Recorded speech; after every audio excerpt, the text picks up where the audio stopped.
Hello guys, तो कैसे हैं आप सभी का स्वागत है मेरे चैनल पर। तो चलिए शुरू करते हैं इस वीडियो को बिना किसी देरी के। तो इस मानव की स्टार्टिंग में हमें एक बंदे को दिखाया जाता है जो कि वहाँ पर अपने आखिरी समय में अपनी आखिरी सांसें ले रहा था। और वो मरने से पहले हमें बताता है कि मेरा नाम है सैल कूपर और मैं एक कूपर फैमिली का सर्वेंट हूँ। तो आप सभी ये सोच रहे होंगे कि मेरी ये हालत कैसे हुई और मैं यहाँ पर कैसे पहुँचा। तो आपकी जानकारी के लिए बता दूं कि जिस फैमिली को मैं सर्व करता हूँ, कूपर फैमिली, ये मेरी हालत उसी फैमिली की वजह से हुई है। जिस फैमिली के लिए मैंने अपनी इतनी बार जान को जोखिम में डालकर उनके लिए इतने सारे मिशंस को कंप्लीट किया और उन्हें इतने ज़्यादा ऊपर तक पहुंचाया, लेकिन आज वही फैमिली मेरी जान की दुश्मन बन चुकी है और वो मुझे मारना चाहती है। और इतना सब कुछ इंट्रोडक्शन देने के बाद हमें एक बंदे को दिखाया जाता है जो कि उसके सामने से चलते हुए उसके पास पहुंचता है। और वो आते ही सबसे पहले सैल को गद्दार कहते हुए कहता है कि आखिरकार तुमने हमारी फैमिली को धोखा दे ही दिया और मुझे यह पता चला है कि तुमने हमारी किंगडम को बहुत बुरी तरीके से धोखा दिया है। तुमने दुश्मन के साथ हाथ मिलाकर हमारे इस किंगडम को ख़त्म करने की कोशिश की है। इसलिए मैं आज ही और यहीं पर तुम्हारे एग्जीक्यूशन का ऐलान करता हूँ, इस फैमिली का फ्यूचर हेड होने के नाते। और ये सुनने के बाद तो सैल को काफ़ी ज़्यादा गुस्सा आ जाता है कि आखिरकार इतने टाइम तक जिस फैमिली के लिए उसने इतना सब कुछ किया था, आज वही फैमिली उसकी जान की दुश्मन बन चुकी है। इसलिए वो गुस्से में आते हुए अपनी पावर्स को इकट्ठा करता है और एक अटैक उन गार्ड्स के बीच में से होता हुआ उसी बंदे के ऊपर कर देता है। लेकिन वो उस तक पहुंचने से पहले उसकी तलवार उसके गले तक पहुंचने वाली ही थी, लेकिन उससे पहले ही उन गार्ड्स के सारे भाले उसके शरीर के आर पार हो जाते हैं। जिसे देखने के बाद सैल को पता चल चुका था कि आज वो यहीं पर मारे जाने वाला है। उसके पास सिर्फ इतने ही पावर बची थी कि वो एक और अटैक करना चाहता था, लेकिन वो एक और अटैक उसी बंदे के ऊपर करना चाहता है जिसकी वजह से ये सब कुछ हो रहा है। यानी कि वो उसी फैमिली हेड के ऊपर ये करना चाहता था। लेकिन सैल ये जानता था कि वो आज यहाँ पर जरूर मरने वाला है, लेकिन वो मरने से पहले कुछ ना कुछ तो जरूर करना चाहता था, क्योंकि उसे पता था कि वो यहाँ पर एक विक्टिम है। लेकिन उसकी बात यहाँ पर कोई भी सुनने वाला नहीं है। इसलिए वो सोचता है कि आखिरकार मैं यहाँ पर कर ही क्या सकता हूँ। मैं यहाँ पर कायरों की मौत तो नहीं मरने वाला, मैं जरूर कुछ ना कुछ तो करूँगा। और वो ये सोचता है कि वो जरूर इस फैमिली हट को जरूर मारेगा, वरना वो मरने तो वैसे ही वाला है। तो वो एक अटैक उस फैमिली हट के ऊपर दोबारा से कर देता है। लेकिन वैसा ही होता है जैसे कि हमने सोचा था। उसे वहां पर मारने से पहले ही सैल के ऊपर वहीं पर मारा जाता है। और मरने से पहले वो सोचता है कि आखिर पूरा नाम सेल कूपर दोबारा कहकर कि अगर उसके पास एक और मौका होता तो जरूर इस फैमिली को वो अपने हाथों से खत्म कर देता। ये कहता हुआ सेल कूपर वहीं पर ही मर जाता है। लेकिन हमारे मेन प्रोटैगनिस्ट सेल कूपर की किस्मत अच्छी होती है, क्योंकि वो टाइम में पीछे आ जाता है, यानी कि री इनकारनेशन, लेकिन वो भी पास्ट में। लेकिन दिक्कत सिर्फ ये होती है कि वो छोटा हो चुका है और सेल कूपर ने अभी इस बात को रियलाइज भी नहीं किया है। वो जो ही उठता है तो उसे लगता है कि वो शायद नर्क में आ चुका है। लेकिन उस जगह को थोड़ा सा गौर से चेकआउट करने के बाद वो कहता है कि वो इस जगह को पहले भी देख चुका है, ये जगह जानी पहचानी है। लेकिन उसे याद नहीं आ रहा कि इस जगह को उसने कब आखिरी बार देखा था। तभी अचानक से उस पर कोई ठंडा पानी डाल देता है और जिसने भी उस पर वो ठंडा पानी डाला था तो वो एक अगली मेड होती है। सॉरी, मुझे ऐसा नहीं बोलना चाहिए था, लेट्स बी रिस्पेक्टफुल। ठंडा पानी एक सुंदर सी मेड ने डाला था, जो कि वो देखकर सेल कूपर उसकी ओर बड़े ही कातिलाना नजरों से देखता है। और जो ही मेड इस बात को नोटिस करती है कि ये बच्चा उसको कातिलाना नजरों से देख रहा है तो उसके चेहरे पर सीधा चमाट देती है, साथ में गुस्से में ये भी बता के चल भाग यहाँ से, हाजमोला की चूरन, मेरे को इतने कातिलाना नजरों से देख रहा है, मैं तो मुझसे पंगा लेना चाहते हो। अगर ऐसी ही बात है तो इसके लिए तुम्हें पहले बड़ा होना होगा और तब तक शायद मैं मर भी चुकी होंगी। मेड की बातों को थोड़ा सा गौर से सुनने के बाद सेल कूपर कंफ्यूज हो जाता है, क्योंकि मेड उसे एक बच्चा बुला रही है। ये बात उसके भेजे में फिट नहीं होती। लेकिन जो ठंडा पानी उस मेड ने सेल कूपर पर डाला था तो उसकी रिफ्लेक्शन में वो खुद को आखिरकार देख लेता है और सेल कूपर को ये बात समझ में आ जाती है तो वो पास्ट में आ चुका है और इसलिए तो ये जगह उसे जानी पहचानी दिख रही थी। लेकिन साला ये बूढ़ी औरत उसे याद नहीं। खुद को दोबारा रिबोर्न होता देखकर सेल कूपर काफी विलेंस की तरह हंसने लगता है, लेकिन छोटी बॉडी होने की वजह से वो थोड़ा बहुत क्यूट भी दिखता है। हाँ, सेल कूपर को ये बात अच्छी तरह से पता है कि वो अभी के लिए 3 साल का है। इस कमेंट में जरूर बताना, क्या 3 साल का बच्चा क्या पैरों पर चल सकता है, वो भी हमारे सेल कूपर की तरह। ये लॉजिक मेरे को थोड़ा सा कंफ्यूज कर रहा है, लेकिन चलो खैर, कमेंट सेक्शन में इस बात को जरूर क्लियर कर देना। लेकिन उसे इस बात की खुशी होती है कि वो दोबारा रिबॉर्न हो चुका है। जो उसकी आखिरी विश थी वो भी मरने से पहले तो वो किसी तरह से पूरी हो चुकी है, और इससे जो बदला लेने का इसने ठान लिया था तो वो ये पूरा भी कर पाएगा, चाहे इसमें जितना भी टाइम लग जाए, लेकिन वो इस बदले को जरूर पूरा करेगा। इसके बाद सेल कूपर हमें अपनी इंट्रोडक्शन के साथ साथ कूपर फैमिली के बारे में भी, और जिस शैडो स्काउट से वो है तो उसके बारे में भी हमें डिटेल में बताता है कि मैं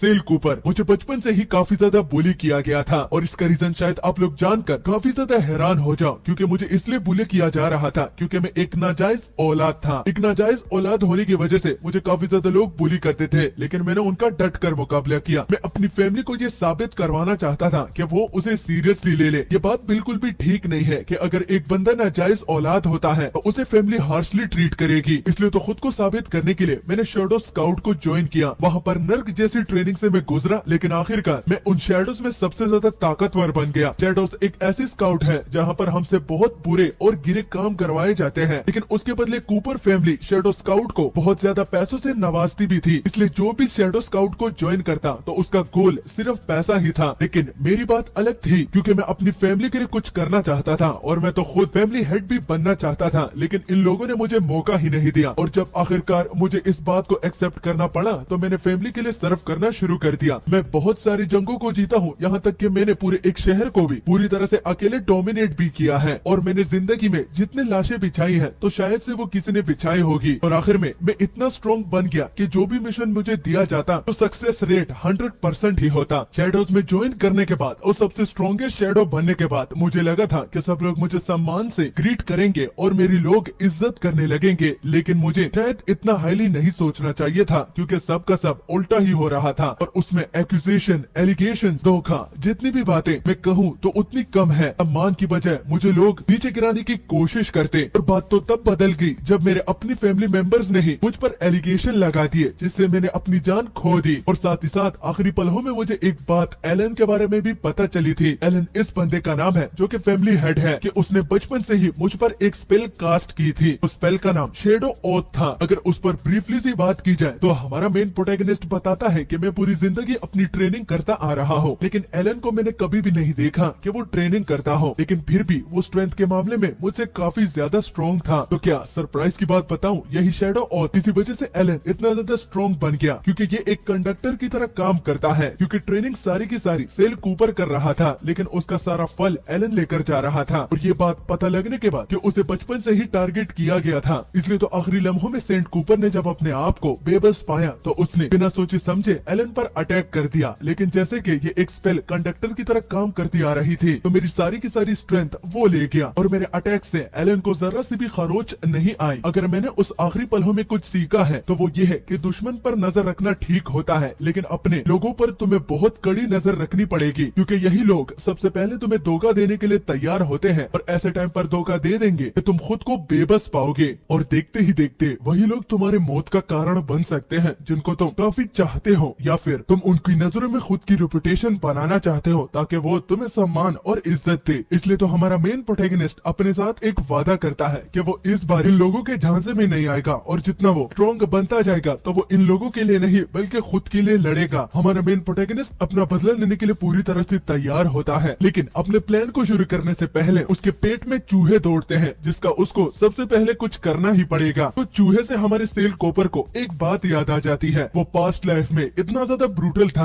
कि वो इंसानों का गोश्त तक खा चुका था। ये बात कुछ लोगों के नजरिए से काफी ज्यादा डिस्कस्टिंग हो सकती है, लेकिन एक शैडो के लिए ये एक आम बात है। लेकिन इसमें भी उन लोगों के प्रेफरेंस हुआ करते थे, कुछ लोगों को इंसान का गोश्त पसंद था तो कुछ लोगों को कुछ और, लेकिन हमारे सेल कूपर को सबसे ज्यादा चूहे खाना पसंद थे, क्योंकि इसका गोश्त इंसानी गोश्त से काफी ज्यादा लजीज था। धत तेरी की, ये कौन सा मैनिएक कैरेक्टर है। इसलिए तो वो उस चूहे को खुराक की नजरों से देख रहा था, और चूहे वो कुछ करने की कोशिश करे तो सामने का पर्दा हट के तो गार्ड्स आ जाते हैं, जो कि आते ही सेल कूपर को गालियां देना शुरू कर देते हैं, क्योंकि वो कब से सेल कूपर को आवाज लगाते जा रहे थे, लेकिन ये था कि अपने कमरे से बाहर नहीं निकल रहा था। और जो ही वो सेल कूपर के करीब पहुंच जाते हैं तो उन लोगों का और कोई मकसद नहीं था, बल्कि मास्टर एलन उसको बुलाना चाहते हैं। अगर वो आराम से कोऑपरेट करेगा तो उसे आराम से लेकर जाया जाएगा, लेकिन अगर वो कुछ हरकत करने की कोशिश करेगा तो मार पीट से ही उसे लेकर जाया जाएगा, क्योंकि ये ऑर्डर ऊपर से ही आया है। लेकिन उसको चॉइस देने के बावजूद भी वो उसे एक कैदियों की तरह ट्रीट करने लगते हैं और उसे घसीटते हुए अब ले जाने का दोनों ठान लेते हैं। इसी दौरान हमारे मेन प्रोटैगनिस्ट की किस्मत अच्छी होती है क्योंकि उसे अपने पास्ट की मेमोरी से ये याद आ जाता है कि ये तो वही टाइम था जब उसे शैडो बनने पर मजबूर कर दिया गया था, और अगर वो गलत ना हो तो उसको मारने से पहले एलन ने इस बात को भी रिवील किया था कि जब उसे शैडो सोल्जर बनाने के लिए उसके पास लेकर आया गया था तो वहीं पर ही उसने अपनी स्पेल हमारे मेन प्रोटैगनिस्ट पर कास्ट की थी। लेकिन सेल कूपर की किस्मत अच्छी होती है क्योंकि उसकी मेमोरीज उसके साथ ही है, इसलिए वो शुक्र मनाता है क्योंकि अगर उसकी मेमोरीज ना होती तो वो कब का दोबारा से इनके झांसे में फंस जाता। वो खुद को छुड़ाता हुआ एक के हाथ पर बाइट करता है और दूसरे से फ्लिप मारता हुआ अपना हाथ छुड़ाता है। जिस गार्ड के हाथ पर उसने बाइट किया था तो वो उसे जानवर बुलाता है, और जहाँ तक दूसरे की बात हो रही है वो उस पर बस अपना पंच लैंड ही करने वाला था, जिसको सेल कूपर काफी आराम से डॉज करता है, और डॉज करने के साथ साथ वो उसकी सोर्ड को भी उससे चुरा लेता है और उसी के सोर्ड से ही उसी का ही हाथ काट डालता है। हाथ खोने की वजह से उस गार्ड को काफी ज्यादा दर्द होता है और वो तेजी से चीखता भी है। उस चीख से वो दूसरा गार्ड जिसके हाथ पर सेल कूपर ने बाइट किया था तो उसकी हवा एकदम टाइट हो जाती है क्योंकि वो इस बात से डर चुका था कि इस बच्चे को तलवारबाजी भी आती है और तलवार इस वक्त उसके हाथ में है। वो दोनों डर के मारे कांप रहे थे, लेकिन सेल कूपर इस बात से कुछ भी फर्क नहीं पड़ रहा था। वो तो जस्ट अपने रिवेंज का फर्स्ट स्टेप लिया है, इसमें उसको काफी ज्यादा मजा आया है और फ्यूचर में वो और क्या क्या करने वाला है तो ये तो सिर्फ उसको ही पता है।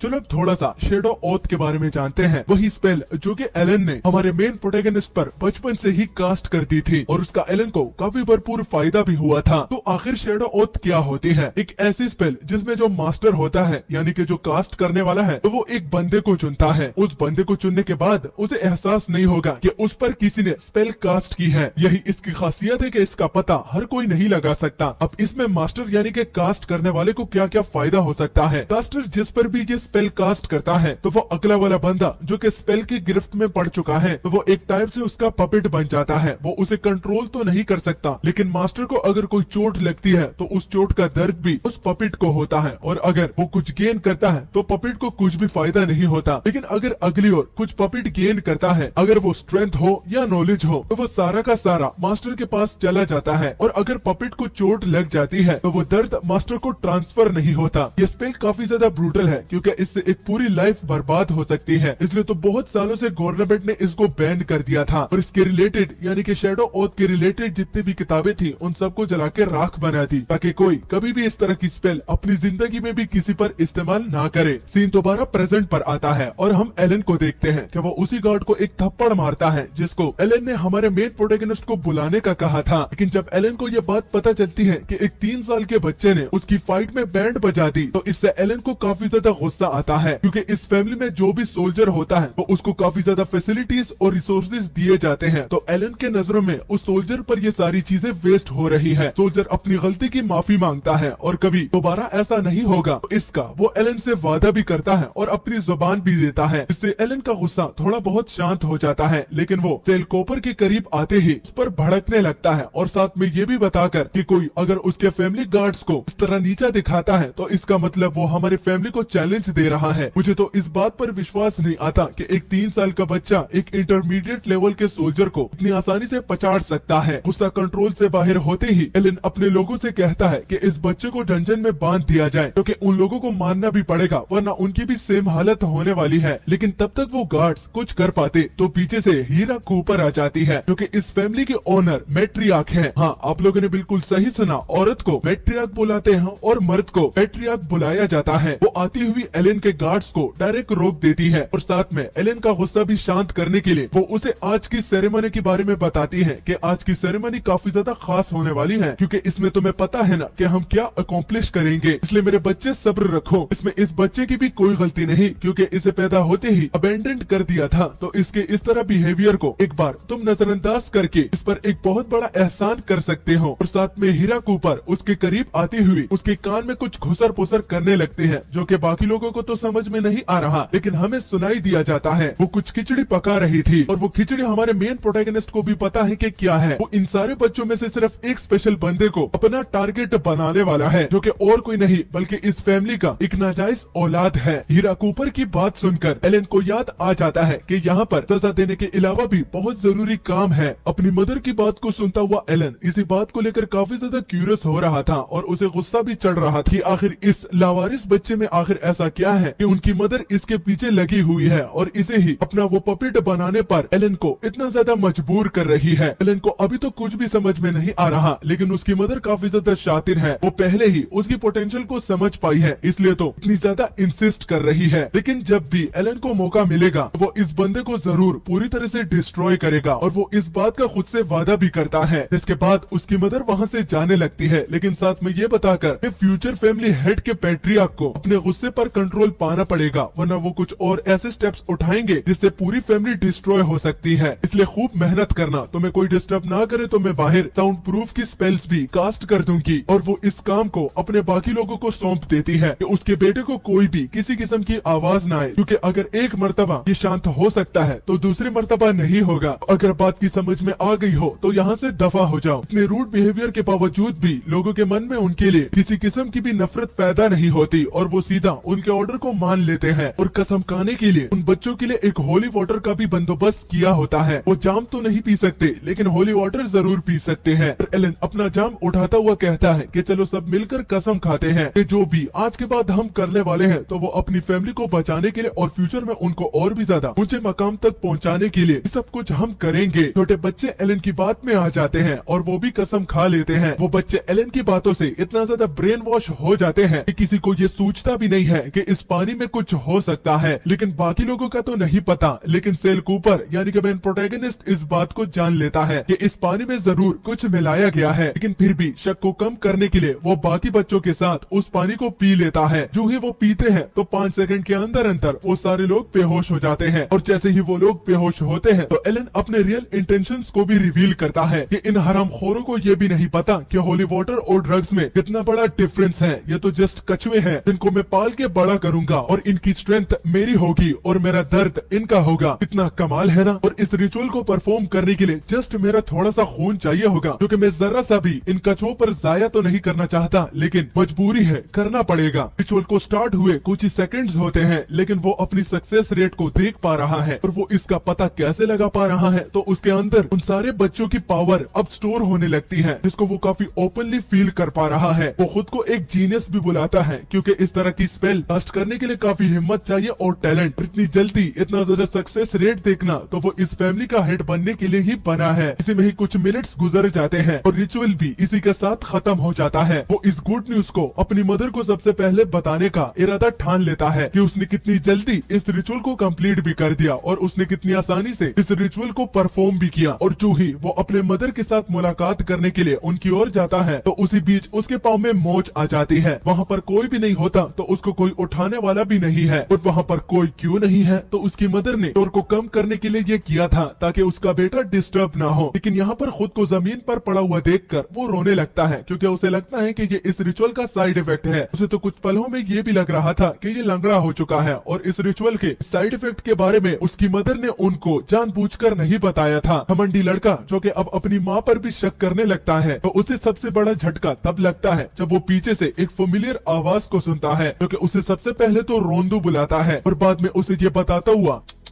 तुम्हारा तो कुछ भी नहीं हो सकता, चाहे तुम कितने भी बड़े क्यों ना हो जाओ, लेकिन तुम अपनी माँ के पीछे ही छिपे रहोगे। लगता है कि मामा बॉय खुद उठ नहीं सकता। उठना, तुम तो खुद को काफी ज्यादा जीनियस समझ रहा था, अब क्या हुआ, निकल गई हवा। खैर, तुम जैसे लोगों को जमीन पर ही पड़ा रहना चाहिए, क्योंकि यही तुम लोगों की असली औकात है। और सेल कूपर एलन को ये बात भी क्लियर करता हुआ कि उसकी मदर ने उसको डिस्टर्ब करना नहीं चाहा और किसी और को भी उसको डिस्टर्ब करने से रोकने के लिए उसने एक साउंड प्रूफ स्पेल कास्ट किया है, जिससे चाहे वो यहाँ पर जमीन पर रेंगता हुआ जितना भी चिल्लाए तो किसी को भी उसकी आवाज सुनाई नहीं देगी और वो गला फाड़ फाड़ के अपनी माँ को आवाज दे सकता है। लेकिन अगेन ये सारी चीजें उसका वेस्ट ऑफ टाइम होने वाली है और उसको एडिशनली डराने के लिए वो ये भी बोलता है कि एक बारी तुम इसके बारे में खुद सोचो कि यहाँ पर कोई भी आवाज तुम्हारी नहीं सुनने वाला, तो अगर यहाँ पर मैं जो कुछ भी करने वाला हूँ तो इसका मतलब तुम्हारी आवाज, तुम्हारी चीखें किसी के पास भी नहीं पहुँचने वाली। तो क्या तुम तैयार हो अपनी सजा को भुगतने के लिए? तो ही एलन पीछे मुड़कर देखता है तो सेल कूपर को देखने के बाद उसके होश उड़ जाते हैं। वो डर भी जाता है क्योंकि एलन हमारे मेन प्रोटैगनिस्ट के हाथ में एक तलवार भी पाता है, जो कि वही तलवार थी जो कि उस गार्ड ने उससे छीन ली थी, लेकिन उसको इस रिचुअल के दरमियान भी छिपाया हुआ था। एलन हिचकिचाते हुए सेल कूपर से पूछता है उस पर ड्रग ने असर क्यों नहीं दिखाया, शैडो ओथ ने उस पर काम क्यों नहीं किया, क्या वो इस ओथ के बारे में पहले से ही जानता था, और अगर जानता था तो उसको ये इन्फॉर्मेशन किसने प्रोवाइड की। और एज वी एक्सपेक्टेड इस सवाल का जवाब सेल कूपर नहीं देने वाला। वो कहता है कि चलो बातें करने से अच्छा मैं तुम्हें एक्शन करके दिखाऊं कि मैं इसके अलावा और क्या क्या जान सकता हूँ। तुम जस्ट ये सोच रहे होगे कि मेरे दिमाग में सब कुछ पड़ा हुआ है, लेकिन उसे प्रैक्टिकली परफॉर्म करता हुआ देखकर मैं तुम्हारे रिएक्शन को देखना चाहता हूँ कि तुम उस मंजर को देखने के बाद कैसा रिएक्ट करोगे। जो ही सेल कूपर अपनी बात को खत्म करता है वो एलन को मजा चकाने के लिए और उसके होश को और भी ज्यादा उड़ाने के लिए उस शैडो ओथ को रिवर्स करने लगता है, यानी कि उसका उल्टा असर अब उसमें सेल कूपर ही ऑनर होगा और पपिट एलन बनेगा। रिवर्स करने के लिए हमारा सेल कूपर काफी ज्यादा जोर लगाता है। प्रोसेस के बीच उसकी बॉडी से काफी ज्यादा माना भी निकल रही होती है। कुछ ही सेकंड्स में वो स्पेल रिवर्स होना शुरू हो जाती है और एलन को ये फील भी होता है कि उसका दिल दर्द करने लगा है और धीरे धीरे वो दर्द काफी ज्यादा होता जा रहा था। इससे आखिर में एलन काफी तेज चीख लगाता है और कहता है कि जो भी वो कर रहा है तो इसी वक्त रोक दे, वो इस दर्द को बर्दाश्त नहीं कर सकता और अगर ऐसा ही चलता रहा तो वो जल्द ही इस रिचुअल के बीच में मारा जाएगा। लेकिन सेल कूपर है कि रुकने का नाम ही नहीं ले रहा। वो उसे ये बात उसके भेजे में फिट करने के लिए बताता है कि पास्ट लाइफ में तुमने मेरे साथ सेम किया था और तुम्हें पता है कि मैंने प्राइस क्या बुक था, तो तुमने मेरी जान ली थी। हो सकता है कि तुम्हें ये बातें याद ना हो, लेकिन मुझे ये अच्छी तरह से याद है, तो इसलिए मैं यहाँ पर तुम पर किसी किस्म की भी रहम नहीं दिखाने वाला। और अगर तुम पूछ रहे हो कि मैं तुम्हारे साथ क्या कर रहा हूँ, तो मैं जस्ट उस कर्ज को चुका रहा हूँ जो कि पास्ट में तुमने मुझे दिया था। कर्ज से सेल कूपर का मतलब वो स्पेल, और सेल कूपर अपनी पावर को इतना ज्यादा इस्तेमाल करता है कि बाहर जो स्पेल एलन की मदर ने लगाया हुआ था तो वो टूट जाता है। टूट नहीं बल्कि चकनाचूर हो जाता है। इस बात को बाकी गार्ड्स भी नोटिस कर लेते हैं और वहाँ पर उसकी मदर भी खड़ी थी। तो बिना किसी टाइम वेस्ट किए गार्ड्स उसे ये इन्फो देते हैं कि बैरियर टूट चुका है। लगता है कि मास्टर एलन बहुत जल्दी ही फारिग हो चुके हैं, लेकिन जहाँ तक उसके मदर के रिएक्शन की बात हो रही है तो उन्हें घबराहट सी फील हो रही थी। उन्हें लग रहा था कि कुछ न कुछ तो गड़बड़ हो रही है, क्योंकि है तो वो एक मैच्योर औरत, वो खतरे को पहले से ही समझ जाती है। उसी रात एलन को जब बाकी के गार्ड्स और उसकी मदर उसको अपने कमरे में वापस ले आती है तो वहाँ पर एक बटलर बताता हुआ कि सील किस वजह से टूटी है और यंग मास्टर क्यों बेहोश पड़े हुए थे। तो बटलर इस बात को ब्रीफली बताता हुआ कि यंग मास्टर जमीन पर इसलिए बेहोश पड़े थे क्योंकि उन्होंने जरूरत से कुछ ज्यादा ही पावर को कंज्यूम कर लिया था, और एक तो उनकी बॉडी इतनी पावर को स्टोर करने के लिए कैपेबल नहीं थी, इसी वजह से वो जमीन पर बेहोश पड़े हुए थे। और जहाँ तक सील की बात हो रही है, सील किस वजह से टूटी, तो बाहर एक गार्ड डिस्ट्रैक्ट हो चुका था, जिसकी वजह से वो स्पेल पर ध्यान नहीं दे पाया और स्पेल टूट गई। लेकिन आप फिक्र मत करिए, मैंने उसको मारने का ऑर्डर दे दिया है और जल्द ही उसका सिर काट दिया जाएगा। इस पर मैट्रिया कहती है कि बहुत खूब, लेकिन हाँ ये जरूर याद रखना कि उस बॉडी को कुत्तों को खिलाया जाए, ना कि जमीन में दफनाया जाए। वो बात को कान खोल के सुन लेता है, लेकिन साथ में ये भी बताकर कि यंग मास्टर इस तरह के स्पेल को कास्ट करने के लिए काफी छोटे हैं, इसलिए मुझे लगता है कि कुछ दिनों के लिए इनको रेस्ट करना चाहिए, क्योंकि आप देख सकते हैं कि साइकोलॉजी इनको अभी से ही डैमेज हो गया। इनको याद नहीं कि इनके साथ वहाँ पर क्या हुआ था। तो वो मैट्रियार्क से इंसिस्ट करते हैं कि यंग मास्टर को थोड़ी देर के लिए अकेला छोड़ दिया जाए ताकि वो खूब आराम कर सके।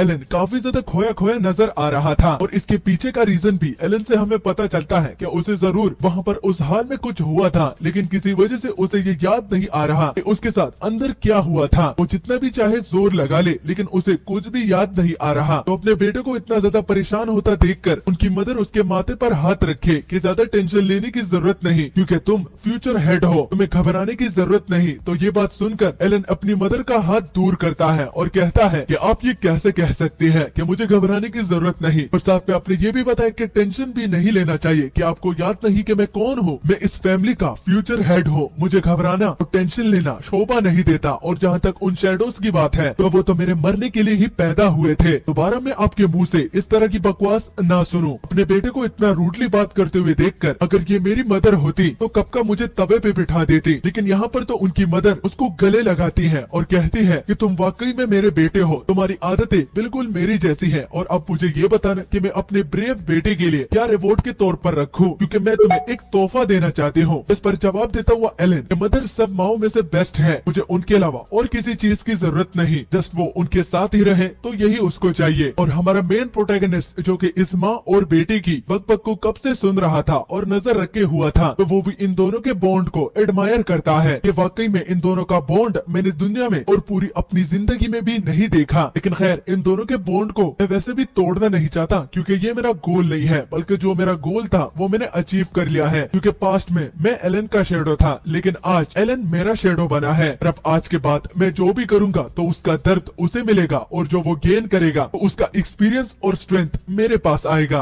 बीच वो हमें अपने पास्ट लाइफ के बारे में भी बताता है कि आखिर उसे इस शेडो ओथ के बारे में कैसे पता चला। तो एक तो हमें सेल कूपर से ये पता है कि उसे एलन से पता चला था, क्योंकि उसने खुद आखिरी लम्हों में इस बात को एक्सेप्ट कर लिया था कि उसी ने ही बचपन से ही उस पर वो स्पेल कास्ट की थी। लेकिन एक जगह पर और उसने ये बात हमें नहीं बताई, जिसमें सेल कूपर को ये शेडो ओथ की किताब मिली थी, और उसे पहली नजर में देखते ही सेल कूपर में क्यूरोसिटी जाग उठी और उसने उस सारे किताब को पढ़ लिया था। उसे पता चल चुका था कि ये शेडो ओथ आखिर किस तरह इस्तेमाल की जाती है और इसे कैसे रिवर्स भी कर सकते हैं। और खुद के लिए इसको पूरा पढ़ने के बाद ये किताब सेल कूपर ने इसे एलन के हवाले कर दी, और वो चौकन्ना भी हो गया था, क्योंकि उसे इस स्पेल के झांसे में नहीं पढ़ना था। लेकिन उसकी ये गलती थी कि वो रियलाइज ही नहीं कर पाया कि बचपन से ही वो इस झांसे में फंस चुका है, और उसे इस बात का पता भी नहीं चला। उसके साथ इंफॉर्मेशन तो थी, लेकिन मौका नहीं था, और अब इंफॉर्मेशन और मौका दोनों है, इसलिए तो वो सक्सेसफुली एलन को अपना शेडो बना लेता है। अभी के लिए सेल कूपर को भी ये बात अच्छी तरह से पता है कि वो इतना स्ट्रॉन्ग नहीं, और अगर वो स्ट्रॉन्ग बन भी जाता है तो उसकी बॉडी पावर को कंट्रोल नहीं कर पाएगी। तो उसे ठीक वक्त आने का इंतजार करना होगा, जहाँ पर वो स्ट्रॉन्ग भी हो जाए और अपना बदला भी ले पाए। अगला सीन वोल्केनिक माउंटेन का होता है, जहाँ पर नेक्स्ट टेस्ट का इंतजाम किया गया था, और वो टेस्ट और किसी का नहीं बल्कि शेडो सोल्जर का ही लिया जा रहा था, जो कि काफी ब्रूटल था। और उसके बारे में हमें पता चलता है कि ये वोल्केनिक माउंटेन अपनी स्टोरी के लिए काफी ज्यादा फेमस है। इस स्टोरी की शुरुआत एक आदमी परमीथियस से शुरू होती है, जिसने इंसानियत के लिए खुद को सेक्रीफाइस बना दिया, और इंसानियत की मदद करने के लिए उसने मशाल मौत के घाट से उठाकर अपने चाहने वालों को दे दी। लेकिन खुद वो इस माउंटेन के क्रूल पनिशमेंट से ना बच पाया, क्योंकि बाद में परमीथियस को सजा सुनाई दी गई और उसे दिनों रात ईगल के पंजों का मजा चखाया जा रहा था। इसी बैटल ग्राउंड में इन शेडोज का टेस्ट सेट किया गया है, जहाँ पर शेडोज को सरवाइव करना होगा, वो भी इस खूनख्वार माउंटेन में। और इस टेस्ट को जो भी सरवाइव कर लेता है तो ये टेस्ट वहाँ पर खत्म नहीं होता, क्योंकि ऊपर टॉप पर जाने के लिए उसे और भी मुसीबत फेस करने का सामना करना पड़ेगा। और जो ही वो टॉप पर पहुँच जाए तो ऊपर एक ग्रिफिन उसे नजर आएगा, जो कि उसे मार भी सकता है, लेकिन कैसे करके भी उस एक बंदे को जो कि टॉप पर पहुंच चुका है तो उसे कन्विंस करके उसे ग्रिफिन की ब्लेसिंग लेनी पड़ेगी। और ब्लेसिंग का ये फायदा उसे मिलेगा कि चाहे उसे जितना भी काट लिया जाए और बाकी ईगल इसे चोंच क्यों ना मारे, लेकिन इसे दर्द बिल्कुल भी नहीं होगा। इसके बाद सीन सेल कूपर के टेस्ट पर आता है, जहाँ पर हम एक शेडो ट्रेनर को देखते हैं, जिसने सारे बच्चों को लाइन में खड़ा किया होता है और उन्हें इस गेम के रूल्स और रेगुलेशन बता रहे होते हैं कि बच्चों, आपको तो अच्छी तरह से पता होगा कि यहाँ पर आपको क्यों लाया गया है। ये आपके फ्यूचर को बेहतर बनाने के लिए एक टेस्ट लिया जा रहा है, जिसमें आप लोगों को जैसे तैसे करके भी माउंटेन के टॉप पर पहुंचना होगा। और हाँ, जो भी इस टेस्ट के बीच में हार मान लेता है तो 3 दिनों के बाद उसे एग्जीक्यूट खुद ही कर दिया जाएगा, बच निकलने का कोई भी रास्ता नहीं। तो इसलिए अगर आप रूल्स और रेगुलेशन पर समझ गए हो तो चलो जल्दी से आगे बढ़ो। और ये कहता वो सीटी बजाता है, जिसको बजाते ही सारे बच्चे दौड़ने लगते हैं, और उनके चेहरों पर साफ डर खौफ हम देख पा रहे हैं कि उन बच्चों को इस टेस्ट से कितना ज्यादा डर लग रहा है। तभी इसी बीच सोल्जर ट्रेनर की नजर हमारे मेन प्रोटैगनिस्ट पर पड़ती है, जो कि बाकी बच्चों के मुकाबले में काफी ज्यादा काम था, और वो गुनगुनाते हुए अलग रास्ते से भी जाने का ठान लेता है। बाकी के बच्चे ठीक रास्ते से जा रहे थे, लेकिन हमारा सेल कूपर बहुत खतरनाक रास्ते को चुनता है, क्योंकि जिस रास्ते से वो जा रहा था तो उसको पैरों से तो नहीं लेकिन हाथों से जरूर, और वो भी चढ़ के क्लियर किया जा सकता था। हमारे मेन प्रोटैगनिस्ट को वो दोनों सोल्जर रिकॉग्नाइज कर लेते हैं कि ये तो वो नाजायज बच्चा है जिसने इस टेस्ट से पहले यंग मास्टर को काफी ज्यादा निराश किया था। वो ये देखकर जोर जोर से हंसने लगते हैं कि ये मुश्किल रास्ते को चुन रहा है। शुरू करने से पहले ही उसे अंडर एस्टिमेट किया जा रहा था, यहाँ तक कि वो कब्र बनाने का भी ठान लेते हैं। लेकिन शेडो ट्रेनर अजीब सी स्माइल देता हुआ कि अभी नहीं, अभी तो पिक्चर बाकी है, क्योंकि उस बंदे का बाहर आने का टाइम जो हो गया है। तभी हम एक बहुत बड़े पंछी को देखते हैं, वो और कोई नहीं बल्कि ग्रिफिन था, जिसको देखकर बाकी बच्चे घबरा जाते हैं। और उन्हें देखकर उनके भेजे में एक बात तो क्लियर हो चुकी थी कि ये कोई आम पंछी नहीं बल्कि एक मॉन्स्टर है। और कुछ ही सेकंड्स में ग्रिफिन उन सारे बच्चों को मार डालता है। कुछ देर के बाद वहाँ पर हमारा सेल कूपर भी पहुँच जाता है, क्योंकि अपने सामने बहुत सारी लाशें पाता है। लेकिन अभी भी सेल कूपर की किस्मत अच्छी होती है, क्योंकि ग्रिफिन ने उसे अभी तक नहीं देखा। लेकिन पीछे से वही हरामखोर ट्रेनर अपने तीर कमान की मदद मदद से उस ग्रिफिन पर अटैक कर देता है। वो ये सब कुछ इसलिए कर रहा था क्योंकि उस ट्रेनर को पता था कि इसको मारने पर भी फैमिली हेड इन्हें कुछ भी नहीं कहेंगे और वो जस्ट थोड़ी देर के लिए सेल कूपर के साथ खेलना चाहता है। वो तीर हमारे मेन प्रोटैगनिस्ट के लिए नहीं था बल्कि उस ग्रिफिन की अटेंशन सेल कूपर की ओर लाने का था। उस एरो को वो ग्रिफिन तो डॉज कर लेता है, लेकिन वो जब देखता है कि किसने फेंका है तो सामने वो गार्ड्स नहीं लेकिन सेल कूपर उसे जरूर नजर आता है। वो उस पर पलक झपकते ही अटैक कर देता है, जिसको हमारा मेन प्रोटैगनिस्ट काफी आसानी से डॉज करके उसके ऊपर चढ़ जाता है और साथ में ये इन्फो भी बता के कि अगर इस टेस्ट को जल्दी पार करना है और ग्रिफिन की ब्लेसिंग जल्दी लेनी है तो इस तरह इस पहाड़ पे चढ़ के और इस ग्रिफिन पर चढ़ के तुम ये कंप्लीट कर सकते हो, लेकिन उससे पहले ग्रिफिन को तुम्हें टेम करना होगा, यानी कि इसे अपने कंट्रोल में लाना होगा। और अगर आप लोगों में से किसी को ये नहीं पता कि ग्रिफिन आखिर किस किस्म का पंछी होता है तो मैं ये स्क्रीनशॉट शेयर कर रहा हूँ, यहाँ पर आप इसके बारे में जान सकते हो कि ये किस टाइप का पंछी होता है।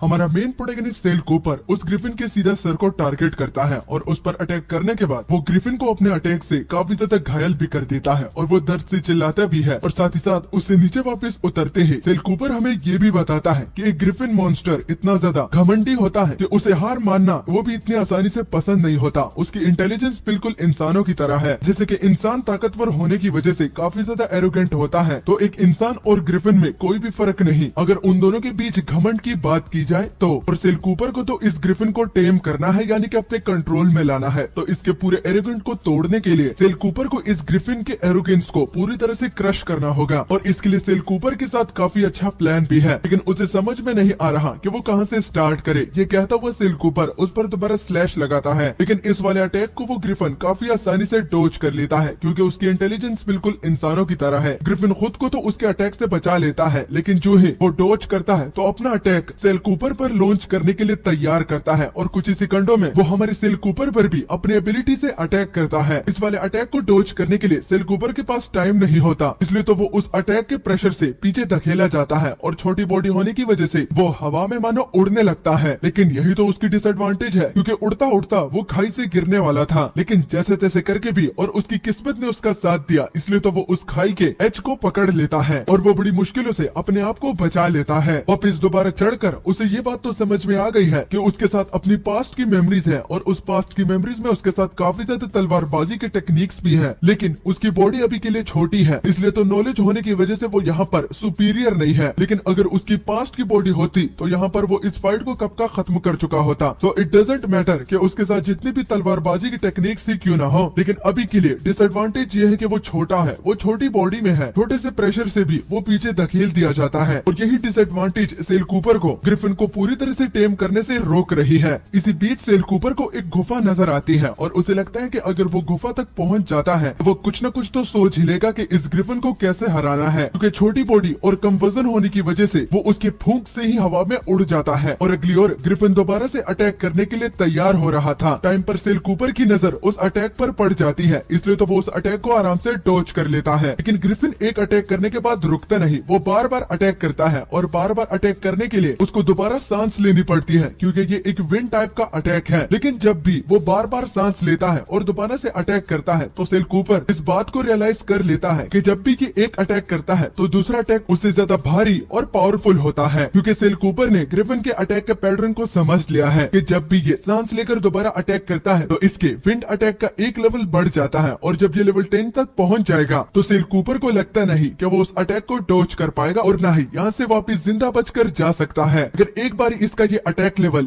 10 तक पहुंच जाता है तो वो अंदाजा लगाता हुआ हमें बताता है कि उस जैसे अगर 100 बंदे भी यहाँ पर आ जाते हैं, यानी कि 100 और सेल कूपर के क्लोन्स बनाकर अगर यहाँ पर छोड़ दिया जाए तो लेवल 10 वाले अटैक से वो झटके में ही खत्म हो जाएंगे। इसलिए तो सेल कूपर का जो प्लान है और जो करना है तो उसे जल्द से जल्द करना ही होगा। इसी बीच सेल कूपर को एक आइडिया सूझता है और वो खुद को कोसता भी है कि इस आइडिया के बारे में वो कैसे भूल गया, क्योंकि इस बात को तो उसने खुद भी एक्सेप्ट कर लिया है कि यहाँ से भाग निकलने का और कोई रास्ता नहीं। तो वो इस ग्रिफिन के अटैक को ही अपना जरिया बना के ऊपर केव तक पहुंच जाएगा, यानी कि वो इस ग्रिफिन के अटैक को अपने यूज के लिए इस्तेमाल करेगा ताकि वो उस गुफा तक पहुंच जाए। और ये ठान लेने के बाद वो सीधा उसके अटैक के सामने कूद जाता है, लेकिन डैमेज को थोड़ा ही सही लेकिन कम करने के लिए वो अपनी सोर्ड को भी सामने लाकर उसको डिफ्लेक्ट मारता है। लेकिन डिफ्लेक्ट करने से भी काम नहीं बनता, क्योंकि अटैक को कंज्यूम करने के बाद उसे काफी ज्यादा दर्द होता है। उसमें हिम्मत और पावर दोनों नहीं बची थी, इसलिए तो एक खुरापाती आइडिया उसके दिमाग में दोबारा वापस वापिस आ जाता है। वो दोबारा से खुद को कोसता है क्योंकि शैडो ओथ थी, लेकिन अभी तक वो इतनी ज्यादा मेहनत कर रहा था। और जैसा कि आप लोगों को पता है कि शैडो ओथ कैसे काम करती है, जब उसके मास्टर को दर्द हो रहा हो तो सेल कूपर उसे एक्टिव कर लेता है, जिससे सारा दर्द एलन को ट्रांसफर हो जाता है और उसकी पावर को सेल कूपर अपने लिए कंज्यूम कर लेता है। जो ही वो ऐसा करता है तो अगले सीन में हम एलन को देखते हैं, जो कि बेचारा चाय की चुस्की ले रहा था, लेकिन जो ही सेल कूपर वहाँ से शैडो ओथ को एक्टिव करता है तो मानो उसे मिर्गी का दौरा पड़ चुका था। जमीन पर पड़ा एलन कपकपा रहा था और उसकी आंखें भी धीरे धीरे करके व्हाइट होती जा रही थी। और जो गार्ड्स और मेट्स उसके सामने खड़े थे तो उन्हें भी समझ में नहीं आ रहा था कि आखिर यंग मास्टर को अचानक से क्या हो गया। लेकिन जब सीन दोबारा सेल कूपर पर शिफ्ट होता है तो उसने जो भी प्लान बनाया था तो उसको वो सक्सेसफुली कर चुका है। उसका प्लान था गुफा में इंटर करना और वो गुफा में इंटर कर चुका है। और अब जबकि सेल कूपर यहाँ पर आ चुका है तो वो गुफा के अंदर भागने का ठान लेता है और ग्रिफिन के और करीब आते ही वो अंदर भागना शुरू कर देता है। ग्रिफिन जो कि ये सब कुछ देख रहा था तो किसी वजह से सेल कूपर के गुफा के अंदर जाने से उसका गुस्सा और भी ज्यादा बढ़ जाता है, लेकिन गुस्से के साथ वो काफी ज्यादा घबरा भी रहा था, जिसका पता अभी तो नहीं चल रहा, लेकिन ये तो पता चल जाता है कि ग्रिफिन को बोलना भी आता है। बिल्कुल इंसानों की भाषा वो बोल रहा था और वो भी हमारे मेन प्रोटैगनिस्ट का पीछा करना शुरू कर देता है और चिल्लाता हुआ गुस्से में ये भी कहता है कि हजमोला की चुरत, तुम्हारी हिम्मत भी कैसे हुई कि तुम मुझसे भागो। तुमने बहुत बड़ी गलती कर दी है इस केव में आकर, क्योंकि अब मैं तुम्हें सिर्फ मारूंगा ही नहीं बल्कि पूरी तरह से खा जाऊंगा। कुछ देर के बाद हमें ये पता चल जाता है कि आखिर क्यों ग्रिफिन इतना ज्यादा घबराया हुआ था। वो भी हमारे मेन प्रोटैगनिस्ट के इस गुफा में इंटर करने के बाद उसके घबराने का रीजन और कोई नहीं बल्कि उसका वहाँ पर एक बच्चा होता है जिसको सेल कूपर ने एक हॉस्टेज बना लिया है। और इसी का तो फायदा उठा के ग्रिफिन अब उस पर अटैक करने के लिए आगे नहीं बढ़ रहा और वो सेल कूपर से चाहता है कि वो उसके सवाल का जवाब दे कि आखिर सेल कूपर को क्या चाहिए कि वो उसके बच्चे की जान बख्श दे। और वो बच्चा जो कि चिरिप चिरिप करता हुआ अपनी जुबान में अपनी माँ को बुलाता है कि इस दरिंदे से उसे बचा लीजिए क्योंकि वो मरना नहीं चाहता।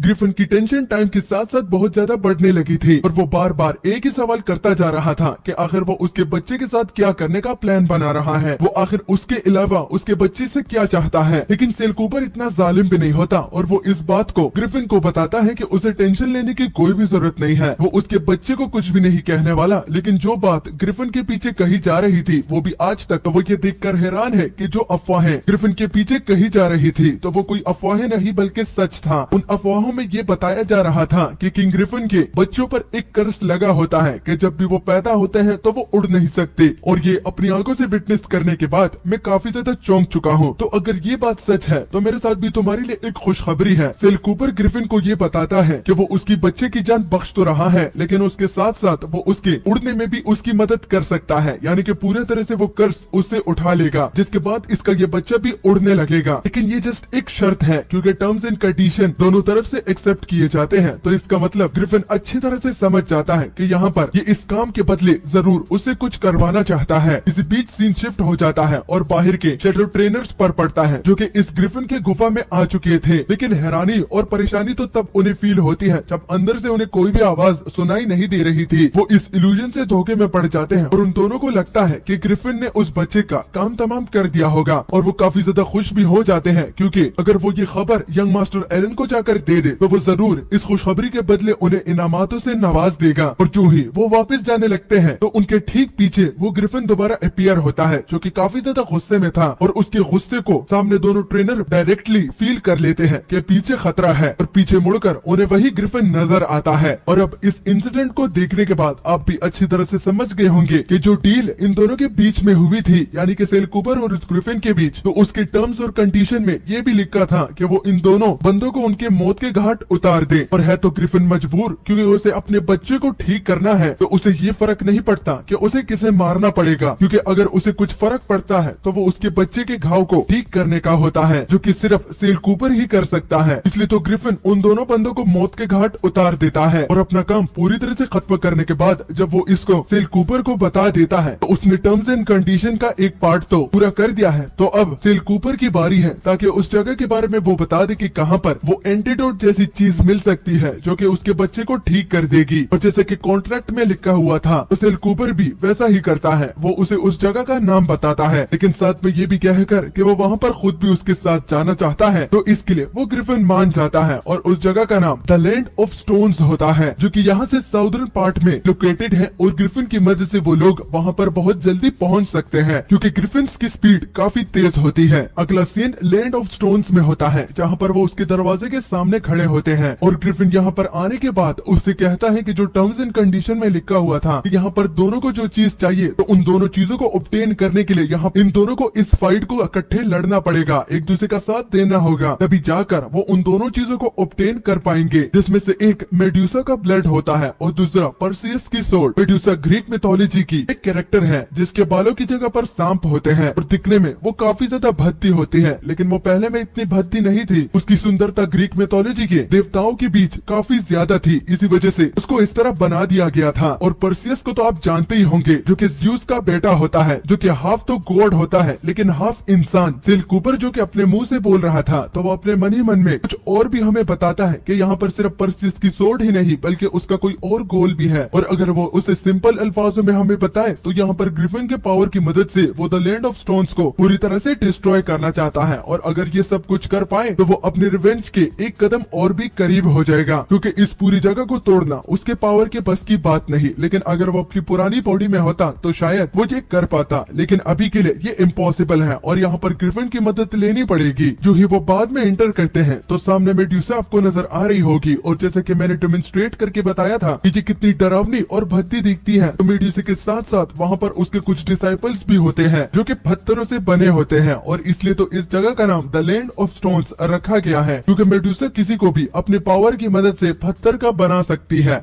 और इसी के साथ साथ हमें ये भी पता चलता है कि पास्ट लाइफ में हमारा मेन प्रोटैगनिस्ट सेल कूपर यहाँ पर पहले भी आ चुका था और ये जगह उन लोगों ने अपने नेक्स्ट टेस्ट के लिए सेट की थी और यहाँ पर शैडो आर्मी परसियस की सोर्ड को एलन के लिए लेने के लिए आए थे और यही उनका नेक्स्ट टेस्ट था। लेकिन जैसे कि यहाँ पर एक मेड्यूसा है जो कि अपनी पावर की मदद से सब लिविंग क्रीचर्स को स्टोन का बना सकती है और इस खतरनाक मेड्यूसा के साथ लड़ने के लिए सिर्फ बच्चों को ही भेजा गया था, जो कि उस वक्त एलन 12 साल का था तो बच्चे उससे छोटे थे। कम उम्र में कूपर फैमिली ने इतना बड़ा कदम उठाया, वो भी सिर्फ अपने बेटे के लिए, तो इससे काफी ज्यादा शैडो सोल्जर मर चुके थे और बड़ी हैवी कैजुअलिटीज इन लोगों ने इस टेस्ट में उठाई थी। और अगर उस टेस्ट में आखिर में कोई बचा था तो वो और कोई नहीं बल्कि हमारा मेन प्रोटैगनिस्ट था। उसने आखिर तक सरवाइव किया, लेकिन जब सोर्ड को उठाने की बारी आई तो सोर्ड ने उसे अपने आप को उठाने नहीं दिया, क्योंकि ये सिर्फ एस क्लास के हीरो को ही अपने आप को उठाने देती है। और जैसे कि उस टाइम सेल कूपर एस क्लास हीरो नहीं था तो इस वजह से वो इस सोर्ड को नहीं उठा पाया। लेकिन जब एलन वहाँ पर आ पहुंचा तो उसने उस सोर्ड को झट से उठा लिया और बाद में उस मेड्यूसा को भी मौत के घाट उतार दिया। उस वक्त एलन ने अपनी रेपुटेशन को और भी बेटर और बेहतर बनाने के लिए ये टेस्ट बिल्कुल एक मूवी सीन की तरह क्रिएट किया था कि लोग मुश्किल में होंगे और वो आके उन लोगों को बचा लेगा। बचे कुछ लोगों को बचाने के बाद उनके लिए अपने मास्टर के लिए रेपुटेशन और भी ज्यादा बढ़ जाएगी और वो लॉयल बन जाएंगे। तो जैसा एलन चाहता था तो वैसा ही होता है। मेड्यूसा को मारने पर एलन को काफी ज्यादा लॉयल सबऑर्डिनेट भी मिले थे जो कि जी जान लगाने के लिए अपने मास्टर को सर्व करने के लिए तैयार थे। इसलिए तो अब हमारे मेन प्रोटैगनिस्ट ने ये ठान लिया है कि अगर ये सोर्ड इस बारी भी उठा नहीं लेता तो ये यहाँ पर इस पूरे टेम्पल को गिरा देगा। इसलिए तो उसने एक गैम्बलिंग छेड़ी है कि अगर यहाँ पर वो इस सोर्ड को नहीं उठा पाता तो वो इस पूरे टेम्पल को ग्रिफिन की मदद से क्रश कर देगा। और ग्रिफिन की मदद करने का यहाँ पर आने का उसका प्लान नहीं था, बल्कि अपनी किस्मत को दोबारा टेस्ट करने का था। जो ही ग्रिफिन और सेल कूपर अंदर एंटर कर जाते हैं तो ग्रिफिन आसपास देखता है लेकिन उसे कोई भी नजर नहीं आता और इसकी वजह ये थी कि वहाँ पर एक मिस्ट फैला हुआ था। उसे परसियस की सोर्ड भी नजर नहीं आ रही थी और न ही उसे मेड्यूसा का ब्लड नजर आ रहा था। तभी पीछे का दरवाजा धड़ाम से बंद होता है, जो कि देखकर ग्रिफिन गुस्सा हो जाता है और अब वो हमारी सेल कूपर से बोलने लगता है कि क्या ये उसकी कोई ट्रिक है, अगर ये ट्रिक है तो वो पहले से बता सकता है और वो उसकी जान बख्श देगा। लेकिन तभी सेल कूपर साइड की ओर इशारा करता है जहाँ पर वो स्टोन्स उनकी ओर ही बढ़ रहे थे और मेड्यूसा भी अब उन दोनों को नजर आने लगी थी। स्टोन्स को इतनी स्पीड से आता हुआ देखकर ग्रिफिन गुस्सा हो जाता है और वो कहता है कि ये कमजोर स्टैचूज यहाँ पर कब आ पहुँचे। तो अटैक की रेंज से खुद को बचाता हुआ सेल कूपर फाइट के मैदान से अगली ओर चला जाता है, जिसके बाद ग्रिफिन एक जोरदार मुक्का उन स्टैचूज पर मारता है जिससे तीनों के तीनों स्टैचूज चकनाचूर हो जाते हैं। लेकिन तभी जो स्टैचूज जो कि चकनाचूर हो गए थे तो वो दोबारा रिजनरेट होने लगते हैं और ये देखकर सेल कूपर के पैरों तले जमीन खिसक जाती है, क्योंकि ग्रीक मिथोलॉजी में ये तीनों सिस्टर थी। नाम काफी अजीब है तो मैं नाम को इग्नोर ही कर दूंगा। बस मैं इतना बताना चाहता हूँ कि ये तीनों भी ग्रीक मिथोलॉजी की कैरेक्टर है जो कि एक आंख और एक ही मुंह और एक ही दांत शेयर करते हैं। ये बिल्कुल हूबहू ग्रीक मिथोलॉजी के रेप्लिका है, यहाँ तक कि इनकी पावर्स भी सेम है। तो इसी रीजन की वजह से सेल कूपर काफी ज्यादा चौंक जाता है और इसी के साथ साथ सेल कूपर को इस वजह से भी काफी ज्यादा घबराहट हो रही थी, क्योंकि ये मेड्यूसा और ये तीनों लड़कियां पोसाइडन की डॉटर है। और पोसाइडन आखिर कौन है तो इसका भी थोड़ा बहुत डेमोन्स्ट्रेट करके बता देता हूँ। ग्रीक मैथोलॉजी में गॉड ऑफ द सी का नाम पोसाइडन है और ये तीनों उनकी ही बेटियां हैं। तो जैसे बाप वैसे ही बेटियां, तो पावर भी सेम, चारों के चारों पानी को कंट्रोल कर सकते हैं। इसलिए टाइम पर वो पहले से ही ग्रिफिन को वहाँ से भागने का बोलता है। जो ही वो दोनों भागने लगते हैं तो पीछे से मेड्यूसा एक बड़ी सी लहर बनाकर उनकी ओर भेज देती है, जिससे वो दोनों बड़ी ही मुश्किलों से भाग रहे होते हैं। लेकिन वक्त बहुत कम होता है। ग्रिफिन कहता है कि अगर इसी तरह ही चलता रहा तो ये पूरा का पूरा टेम्पल ही गिर जाएगा और इसके साथ साथ वो दोनों भी यहाँ पर मारे जाएंगे। तो सेल कूपर को जो भी सोचना है तो जल्दी सोचना पड़ेगा। सेल कूपर शो तो करवाता है कि वो इस बात से काफी ज्यादा डर चुका है और उसे पता है कि इन सब चीजों को कैसे रोकना भी है, लेकिन जस्ट एक एक्टिंग के लिए वो ग्रिफिन से बोलता है कि तब तक तुम इन लोगों के साथ लड़ते रहो। वह साइड पर दीवारों पर कुछ लिखा हुआ है तो मैं उन्हें पढ़कर जल्दी से ही इनको रोकने का तरीका ढूंढता हूँ। वो सामने से तो ये बोल रहा था, लेकिन अंदर ही अंदर वो काफी ज्यादा खुश होता है और सेल कूपर कहता है बस यही तो मुझे चाहिए था कि ये पूरी के पूरी रूइंस ही गिर जाए। ये मेरा मेन गोल है कि यहाँ पर मैं इस पूरे टेम्पल को ही डिस्ट्रॉय कर दूं। ये मेरे बस में नहीं था, इसलिए ग्रिफिन मैं तुम्हारा इस्तेमाल कर रहा हूँ और मेरी फिक्र मत करो बल्कि अपनी करो, क्योंकि मेरे पास एक सीक्रेट पैसेज है जो कि मैं तुम्हें तो बताना चाहता हूँ, लेकिन ये मैंने पास्ट में ढूंढी है। इसी की ही मदद से मैं यहाँ से बाहर निकल जाऊंगा। लेकिन तभी बाहर निकलने से पहले वो वहीं पर ही रुक जाता है, क्योंकि अभी ये खंडर पूरी तरह से डिस्ट्रॉय नहीं हुए और उसे उन मॉन्स्टर्स को रोकने का तरीका बता देता है। सेल कूपर ऊपर की ओर इशारा करता हुआ कि ग्रिफिन ऊपर ये आंख देख रहे हो, तो अगर तुम इस पर अटैक करके उस आंख को इससे रिमूव कर देते हो तो ये सब के सब अटैक करना रोक देंगे और ये लोग रुक जाएंगे। जो ही ग्रिफिन ये बात सुनता है तो बिना किसी टाइम को और वेस्ट किया हुआ वो ऊपर उड़कर जैसा कि सेल कूपर ने बताया है तो वैसा ही करता है और उसे अपनी चोंच की मदद से उस आंख को वहाँ से रिमूव कर देता है। अच्छा, तो यहाँ पर थोड़ी बहुत कंफ्यूजन हो गई है। मैं जस्ट ये क्लियर करना चाहता हूँ कि मेड्यूसा के सामने की जो 3 मूर्तियाँ बनी थी तो यही 3 पोसाइडन की डॉटर्स थी और मेरे ख्याल से मेड्यूसा उनकी डॉटर नहीं थी। ये जो मॉन्स्टर इन दोनों पर अटैक कर रही है तो उन तीनों को क्रश करने के बाद वो तीनों अपने साथ घुल मिल गई थी और इसी वजह से एक की बॉडी में खुद को कन्वर्ट करके अब पानी की पावर की मदद से इन दोनों पर अटैक कर रही है। लेकिन सेल कूपर के उनकी वीकनेस को बताने के बाद वो यानी कि हमारा ग्रिफिन जैसे ही उस आंख को उस जगह से अलग करता है तो वही 3 बहनें बहुत तेजी से चिल्लाने लगती है और वो ग्रिफिन की आंखों के सामने दोबारा पानी में कन्वर्ट हो जाते हैं। ये देखकर ग्रिफिन काफी ज्यादा इम्प्रेस हो जाता है कि सेल कूपर तो काफी ज्यादा शातिर है, लेकिन सेल कूपर ये बता के कि इसमें वो सारा क्रेडिट नहीं लेना चाहता क्योंकि फाइट ही वो कर रहा था और साथ में उसने जस्ट दीवारों पर जो पड़ा था वही उसको बताया है, तो उसमें उसने ज्यादा कुछ रोल नहीं निभाया। तो अब जबकि ये भी दीवारें बता सकती है कि इस मॉन्स्टर को कैसे रोकना था, तो ग्रिफिन को लगता है कि पर्सियस की सोर्ड और वो ब्लड जो कि मेड्यूसा का होगा तो वो भी इन दीवारों पर लिखा हुआ होगा और उनकी लोकेशन भी इन पर लिखी होगी। लेकिन उसकी बात को बीच में कट करके सेल कूपर ग्रिफिन को ये बताता है कि अगर तुम सोर्ड का ही पूछ रहे हो तो सोर्ड तो सामने ही है। वो सोर्ड को पॉइंट आउट करता है और वाकई में वहाँ पर पर्सियस की रेड सोर्ड वहाँ पर पड़ी थी और अब इस रेड सोर्ड और इस रेल्म का एक और सीक्रेट भी सेल कूपर ग्रिफिन को बताने लगता है कि एक और सीक्रेट भी है इस रेल्म का, जो कि सुनकर तुम खुद ब खुद भी काफी ज्यादा हैरान हो जाओगे। ग्रिफिन को कुछ भी समझ में नहीं आ रहा था और वो जब पूछता है कि किस रेल्म की और किस सीक्रेट की वो बात कर रहा है तो उसे हेसिटेट नहीं करना चाहिए, वो सुनने के लिए तैयार है। जो ही सेल कूपर अपनी बात को शुरू करता है तो पता चलता है कि इस सोर्ड को पर्सियस की सोर्ड क्यों कहा जाता है, क्योंकि इसी सोर्ड की मदद से उसने मेड्यूसा का सर काट दिया था, वो भी बिलियंस ऑफ ईयर्स पहले। और मेड्यूसा का ब्लड रेड और ग्रीन था। जैसे कि रेड सुनकर ही आपको पता चल चुका है कि रेड पॉइजन के लिए इस्तेमाल किया जाता है, जो कि दुनिया में सबसे खतरनाक पॉइजन है। तो अगली और ग्रीन जो कि एक पॉजिटिव वाइब देता है, तो वो किसी पॉइजन को भी और किसी बीमारी को भी क्योर कर सकता है। मेड्यूसा का ब्लड एक वेपन की तरह और एक क्योर की तरह इस्तेमाल किया जा सकता है। लेकिन जो सीक्रेट वो बताने वाला है, तो जब पर्सियस की सोर्ड दोबारा अपीयर हो जाएगी तो उसी के साथ साथ मेड्यूसा दोबारा रिजरेक्ट हो जाएगी, यानी कि दोबारा जिंदा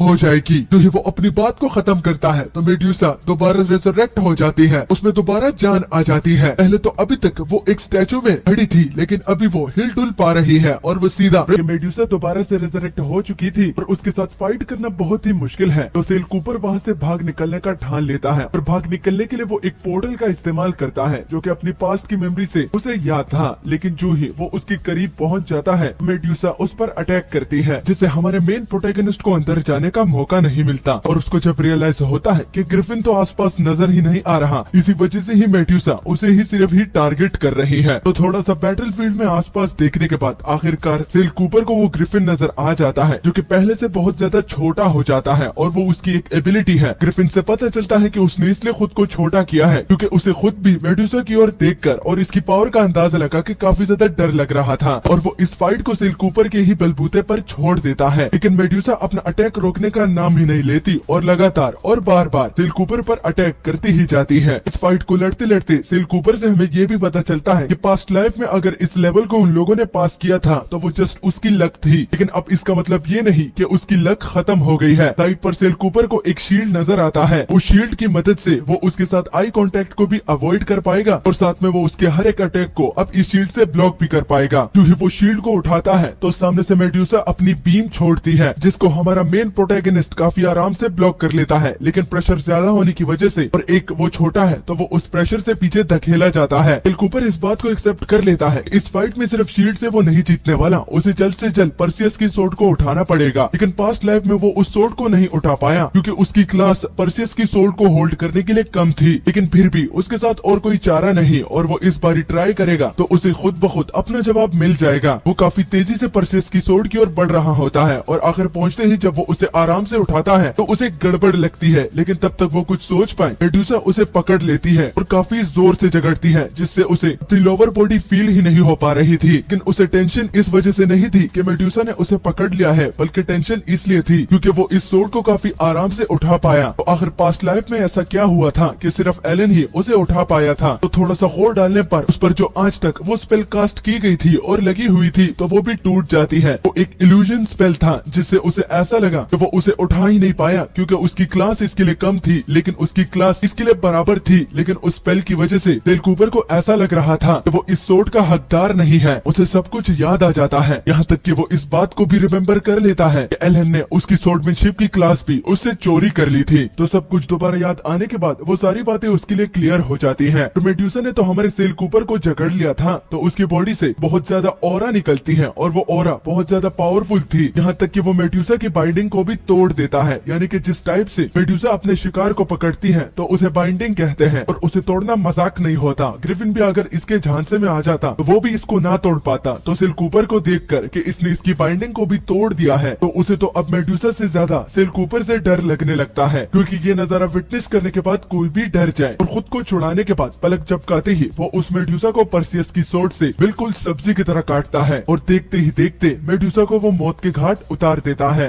तो मेडुसा को मार गिराने के बाद जब सारी बातें उसके लिए क्लियर हो जाती हैं कि एलन और मैट्रियार्क ने पास्ट लाइफ में उसके साथ क्या क्या किया था, तो उसके बारे में सोचकर ही वो बिल्कुल विलेंस की तरह हंसना शुरू कर देता है, क्योंकि वो अभी तक खुद को कोसता आ रहा था कि उसके साथ एस रैंक की सोर्डमैनशिप नहीं थी। लेकिन अब उसके लिए ये बात क्लियर हो चुकी है कि पास्ट लाइफ में भी वो तो या एस रैंक या फिर एस रैंक से ज्यादा सोर्डमैनशिप की काबिलियत रखता था, लेकिन मैट्रियार्क ने इस स्पेल की वजह से वो चीज उसे छीन कर एलन को दे दी और साथ में उसे ये बात याद ना रहे तो उसकी मेमोरीज को भी उसने डिलीट कर दिया। और पीछे खड़ा ग्रिफिन जो कि ये सब कुछ देख रहा था कि सेल कूपर बिल्कुल इविल की तरह हंस रहा है, तो वो यहाँ से कल्टी होने का ठान लेता है क्योंकि वो इस पागल बच्चे के साथ और टाइम वेस्ट नहीं करना चाहता। जो ही वो जाने लगता है तो उसकी आवाज से ही वो वहीं पर ही रुक जाता है। उसकी आवाज में इतना दम था कि वो कपकपाने लगता है और अब उसे बच्चा नहीं बल्कि माय लॉर्ड करके बुलाता है। लेकिन अपने मन ही मन वो खुद को दिलासा देता है कि वो तो एक एस रैंक का इमोशन है, तो वो इस बच्चे के सामने माय लॉर्ड कह के इसे क्यों बुला रहा है। लेकिन जब रीजन पूछता है कि बुलाने का रीजन क्या था तो सेल कूपर एक अजीब सी बात कहता है कि क्या उसका सर मजबूत है या नहीं। तो इस बात से ग्रिफिन काफी ज्यादा कंफ्यूज हो जाते हैं, लेकिन अभी तक उसके लिए बात कंफर्म नहीं हुई कि इससे उनका क्या मतलब था, क्योंकि वहाँ से निकलने से पहले सेल कूपर उससे काफी ज्यादा काम लेता है, क्योंकि वो उसके सिर के बारे में इसलिए पूछ रहा था क्योंकि वो उस पूरे टेम्पल को गिराना चाहता है और उस पूरे टेम्पल को जब वो सक्सेसफुली गिरा देते हैं तो बाहर निकलता हुआ ग्रिफिन समझ जाता है कि ये पहले से ही उसे एक टूल की तरह इस्तेमाल कर रहा था, लेकिन अब जबकि ये इसके बच्चे को हील कर सकता है तो वो इस बात को जाने देगा। लेकिन अंदर ही अंदर उसे ये पता है कि वो इसका कुछ भी नहीं उखाड़ पाएगा। बाद में अपनी जगह पर वापस आने के बाद ग्रिफिन उसे ब्लेसिंग्स देता है और जो ब्लेसिंग्स के लिए ये सारे बच्चे लड़ रहे थे तो उसका आखिरी विजेता हमारा सेल कूपर ही होता है। ग्रिफिन की ब्लेसिंग से सेल कूपर को ये फायदा होने वाला है कि चाहे जिस टाइप का भी वो अटैक झेले तो उसे चोट नहीं लगेगी। जो ही हमारे सेल कूपर को ग्रिफिन की ब्लेसिंग्स मिल जाती हैं तो वो अपनी बॉडी में ये फील कर पा रहा था कि उसकी बॉडी पहले से ज्यादा ताकतवर हो चुकी है और जो उसे माइनर इंजरीज लगी थी वो भी इस टेस्ट के दौरान और उस मेड्यूसा के साथ लड़ते वक्त तो वो भी खुद ब खुद हील हो जाती है। और इस ब्लेसिंग्स के मिलने के बाद सेल कूपर को अब ज्यादा से ज्यादा एलन को अपना दर्द और चोटें ट्रांसफर नहीं करना पड़ेगा, क्योंकि अगर उसे ये ब्लेसिंग्स ना मिलती तो बार बार उसे अपने एक पपेट की तरह इस्तेमाल करके शायद मैट्रिया को उन्हें इस बात का पता चल जाता और अब उसे एस रैंक की अपनी ये सोल्डमैनशिप भी छुपानी पड़ेगी, क्योंकि सेल कूपर नहीं चाहता कि उसके प्लान के बीच में कोई और मुसीबत उसे फेस करनी पड़े। दोबारा याद दिला देता हूँ, उसका प्लान रिवेंज लेना है। जिस चीज का वादा सेल कूपर ने ग्रिफिन के साथ किया था तो वो उसे वो एंटीडोट भी दे देता है, जिसको वो ग्रिफिन जैसे ही अपने बच्चे को पिलाता है तो कुछ ही सेकंड्स में उसकी पूरी इंजरीज हील हो जाती है। और जिस इंजरीज को ग्रिफिन भी आज तक नहीं हील कर पाया तो वो कुछ सेकंड्स में भर जाती है। और जैसे कि सेल कूपर ने बताया कि ये दोबारा उड़ पाएगा तो वो उड़ने लगता है। ग्रिफिन काफी ज्यादा खुश थी, लेकिन तभी यहाँ पर सेल कूपर एक चाल चलता है। वो ग्रिफिन को अपने झांसे में फंसा कर कि ये अभी के लिए तो ठीक हो चुका है, लेकिन ये ताकतवर कैसे बनेगा, क्योंकि अगर इसे ताकतवर बनना है तो इसे खुद के लिए एक मास्टर को चुनना पड़ेगा। और ये बात एक फैक्ट है, क्योंकि ग्रिफिन ने खुद अपने लिए एक मास्टर चुना था, जिस वजह से वो आज इतने ज्यादा इंटेलिजेंट और पावरफुल है। लेकिन ग्रिफिन को ये समझ में नहीं आता कि अब वो अपने मास्टर की तरह दूसरा बंदा कैसे ढूंढे, क्योंकि उसका मास्टर इतना ज्यादा रूथलेस था कि वो हर रोज उसे एक इंसानी भेजा खिलाया करता था, इसलिए तो उसकी इंटेलिजेंस आम ग्रिफिन से काफी ज्यादा है। अभी इसी बीच उसे याद आ जाता है कि एक रूथलेस बंदा तो उसके सामने खड़ा है और यही तो सेल कूपर चाहता था कि ये इसे एक ऑफर दे दे। वो सेल कूपर को आवाज देता है कि सेल कूपर, मुझे पता है कि तुम अब छोटे हो, लेकिन मुझे ये भी यकीन है कि तुम बड़े होके मेरे मास्टर से भी ज्यादा ताकतवर बनोगे, इसलिए मैं ग्रिफिन चाहता हूँ कि तुम मेरे बच्चे के मास्टर बन जाओ। शिकार जाल में फंस चुका है, अब वो उसकी डील तो एक्सेप्ट करने के लिए तैयार है, लेकिन उसे भी उसके बदले कुछ देना होगा। ग्रिफिन जब पूछता है कि उसे क्या चाहिए तो सेल कूपर को ब्लेड कूपर पर इंफॉर्मेशन चाहिए, साथ में एक ऐसी चाबी जो कि उनकी तिजोरी को खोल पाए जिसमें द सोर्ड ऑफ सेंट पड़ी हुई है। इसी बीच सीन दोबारा शिफ्ट होकर कैसल पर पड़ता है, जहाँ पर मैट्रियार्क उसी बटलर से एलन की कंडीशन के बारे में पूछ रही थी। उन लोगों को अब तक ये पता नहीं चला कि इसके पीछे का रीजन क्या है, लेकिन बटलर से मैट्रियार्क को इतना तो पता चलता है कि ये उस शैडो ऑथ की वजह से हो सकता है, लेकिन उन लोगों को अभी तक असली रीजन के बारे में पता नहीं चला। लेकिन जैसे कि सेल कूपर बता रहा था कि मैट्रियार्क जल्द से जल्द इस बारे में समझ जाएगी कि कुछ न कुछ तो गड़बड़ है, तो वो अभी से ही शक करने लगती है कि ये उस शैडो ऑथ के बाद ही उसके बेटे के साथ ऐसा हो रहा है। तभी अचानक से उसका बटलर कुछ इन्फॉर्मेशन देता है, वो भी टेस्ट रिजल्ट के हवाले से कि सेल कूपर फर्स्ट आया है, और इसी के साथ साथ उसने ग्रिफिन की ब्लेसिंग्स भी ले ली। लेकिन हैरानी की बात पता है कि उसने उसी ग्रिफिन का इस्तेमाल करके दोनों ट्रेनर्स को मरवा दिया और साथ में उसके बच्चे को टेम करके उसका अपना एक पेट भी बना लिया। इतने सारे शॉकिंग रिजल्ट सुनकर मैट्रियार्क जो कि आराम से चाय की चुस्की ले रही थी तो वो चौंक जाती है, इसलिए वो तुरंत से ऑर्डर देती है कि सेल कूपर को यहाँ पर बुलाया जाए। और जो ही सेल कूपर वहाँ पर आ पहुँचता है तो उससे उस रीजन के बारे में पूछती है कि उसने आखिर अपने शैडो ट्रेनर को क्यों मरवा डाला। तो सेल कूपर एक ईवल से स्माइल करता हुआ कहता है कि मैडम